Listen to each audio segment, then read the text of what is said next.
Hello everyone, Minute Plus Meditation here. It is Wednesday, November the 26th. The readings from Daniel continue. Now it's King Belshazzar, who is Nebuchadnezzar's son. And he does not have a degree of integrity or respect for the holy things like his father seemed to have had. King Belshazzar made a great feast for 1,000 of his lords, and he was drinking wine in the presence of, so he gets inebriated, drunk. It says, bring in the vessels that were taken from the Jerusalem temple, not a wise thing to do.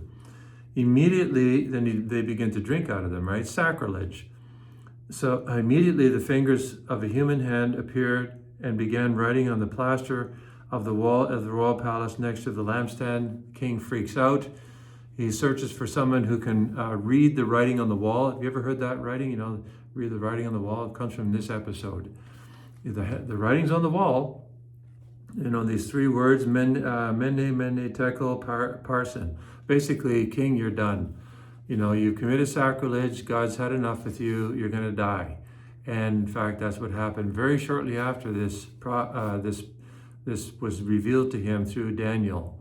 And again, Daniel, after all these years, has remained faithful, right? So it's possible, no matter what our external circumstances are, that we remain faithful. Remember that.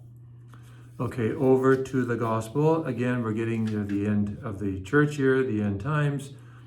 So Jesus spoke to his disciples. He said, before all the tribulations occur, the authorities will arrest you and persecute you. So it's not going to, externally speaking, it's not going to be a very good situation.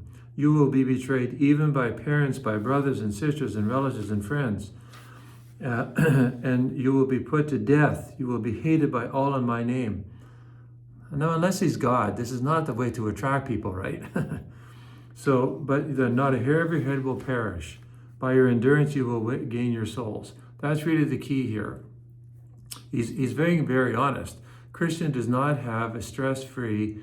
In some cases, they may go through life without being persecuted, but we will never have a stress-free or go through life without any blowback in our life or without pressure, or even if it's only internal pressure, to live the faith, to be faithful to Jesus, to be faithful to the magisterium of the church. And the internal pressure sometimes can be worse than the external pressure.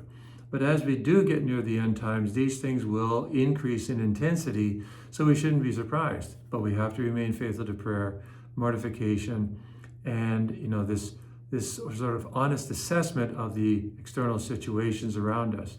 So ask Jesus to help you be faithful one day at a time. God bless you.